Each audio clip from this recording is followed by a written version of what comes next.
전 세계에 관세 폭탄을 쏘아올린 미국의 트럼프 행정부가 글로벌 경제 무대에서 중국을 완전히 고립시키기 위해서 구체적인 전략에 돌입해서 주목을 끌고 있습니다.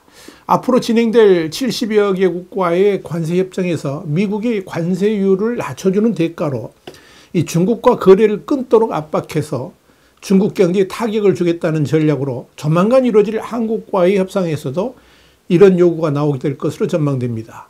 미국이냐 중국이냐 선택을 강요하는 미국의 전략에 대해서 Y타임스가 짚어봤습니다. 지금 시작합니다.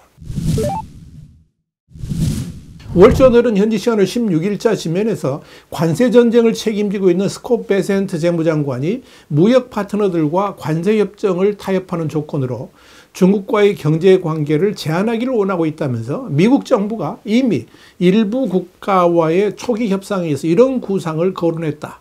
이렇게 보도해서 눈길을 끌었습니다. 월저널이 이어서 미국 정부의 이런 구상은 확실하게 중국 경제의 고립이라는 목표를 향해 나아가고 있다면서 백악관이 관세 장벽을 낮춰주는 대신에 중국이 해당 국가를 거쳐서 상품을 운송하는 것을 막고 중국 기업이 미국의 관세를 피하기 위해 해당 국가의 회사를 세우거나 중국의 값싼 공산품을 받아들이지 않도록 요청하고 있다. 이렇게 밝혔습니다. 월저널의 이런 조치는 이미 불안정한 중국 경제에 타격을 입히고 트럼프 대통령과 시진핑 주석 간의 잠재적인 회담을 앞두고 중국이 협상 테이블에 앉도록 강요하기 위한 것이라면서 중국의 경제에 대한 개입 정도에 따라서 국가별로 정확한 요구사항은 크게 다를 수 있다. 이렇게 짚었습니다. 이와 관련해서 트럼프 대통령도 이날 스페인어 프로그램인 팍스 노티시아스와 인터뷰에서 파나마가 중국의 글로벌 인프라 프로그램인 1대1로에 대한 참여를 중단하기로 결정한 것에 대한 질문에 대해서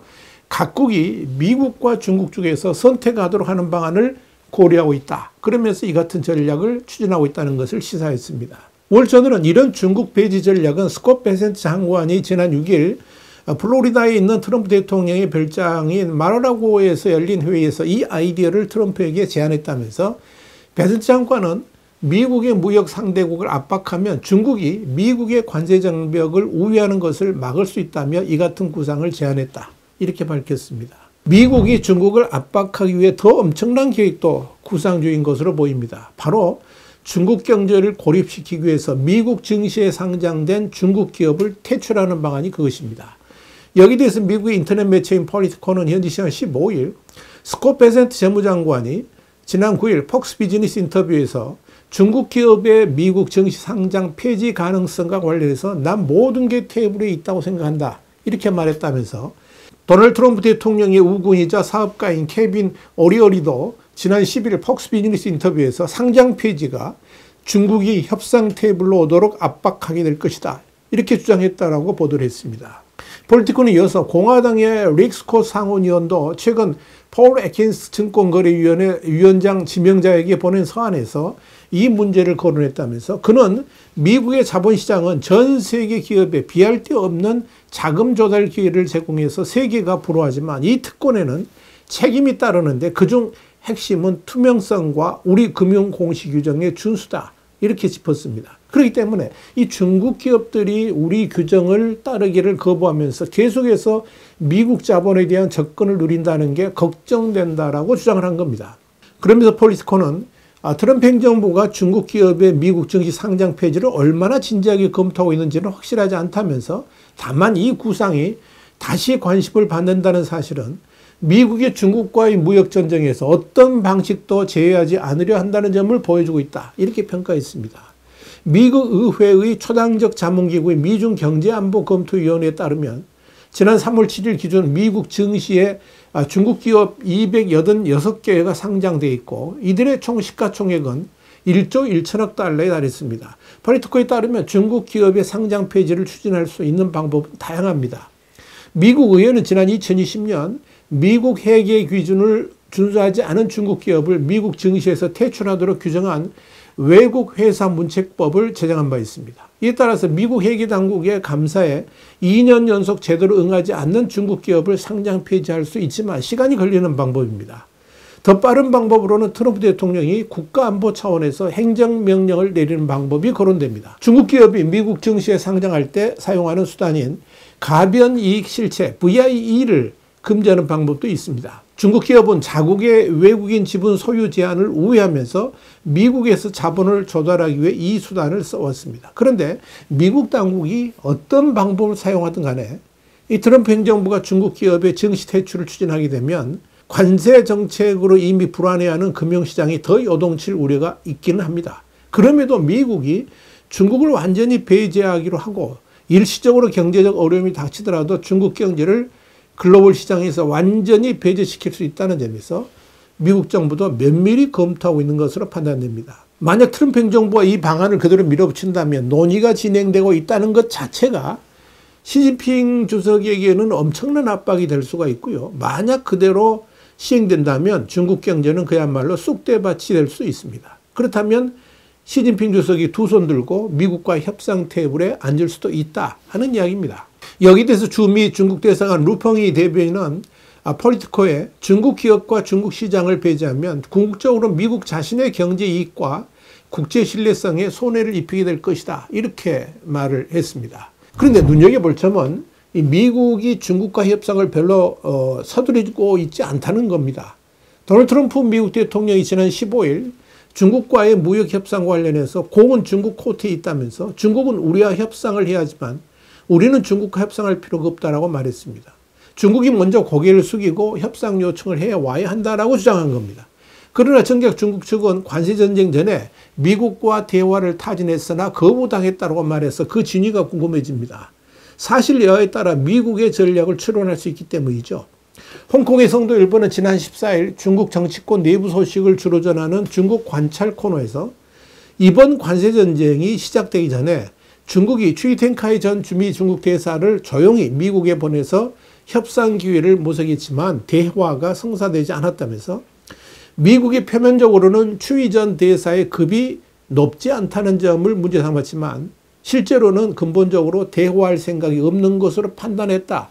이렇게 짚었습니다.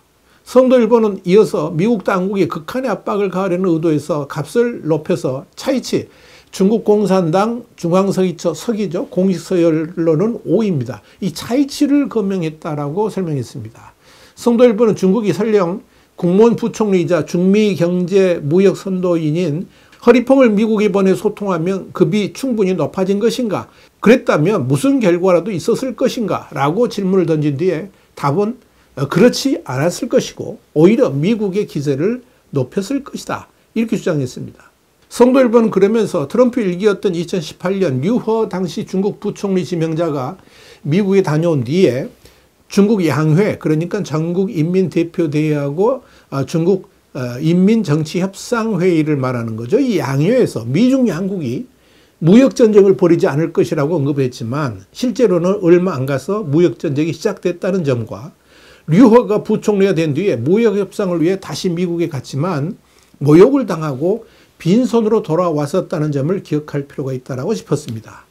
성도일보는 또 트럼프 관세전쟁의 본심은 관세에 있지 않다면서 궁극적 목표는 미국의 유일무이한 경쟁 우위를 확정하고 중국의 산업 업그레이드 기회를 철저히 죽여서 영원히 미국의 저가 공정이 되게 하는 것이다. 이렇게 강조했습니다. 그러면서 베트남 등 소국은 미국 시장에 고도로 의지하니 대항할 힘이 없고 미국의 무릎을 꿇을 수 있다. 그러면서 중국은 설령 토항한다 해도 도움이 안 되고 실패가 정해져 있다. 반드시 강하게 반격해야 된다라고 덧붙였습니다. 그런데 문제는 중국이 이렇게 강하게 반격하고 나서면 나설수록 미국의 압박 강도도 더 커진다는 점입니다.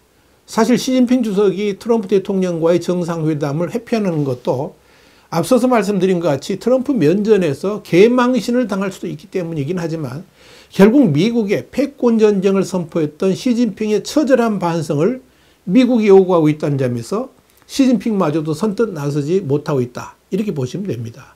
그렇다고 이대로 그냥 내버려 두자니 당장 중국 경제는 물론이고 시진핑의 지위에까지 부정적 영향을 미칠 수 있다는 점에서 그야말로 선택하기 어려운 딜레마에 빠져 있다고 볼 수 있을 겁니다.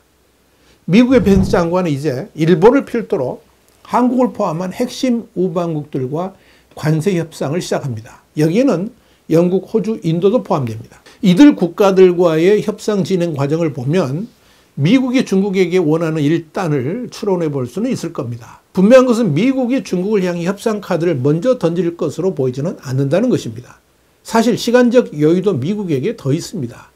미국은 여전히 대규모 수입국인 반면에 중국은 수출 집중국이기 때문에 그렇습니다. 그렇기 때문에 중국이 내술리면서 지금의 위기를 넘겨보겠다는 심사는 한계가 있을 수밖에 없습니다. 더더욱 1분기에 관세 회피로 인해서 수출이 급격히 늘면서 경제 성장률도 5%를 넘어섰지만 관세 전쟁 여파가 본격화될 2분기 경제 성장률은 급전직할 것이 뻔해 보인다는 점에서 중국은 초조해질 수밖에 없습니다. 그래서 트럼프 대통령도 중국은 우리와 협상을 해야 하지만 우리는 중국과 협상할 필요가 없다라고 말한 겁니다. 와이탄 국제정세 분석의 주북이었습니다. 감사합니다.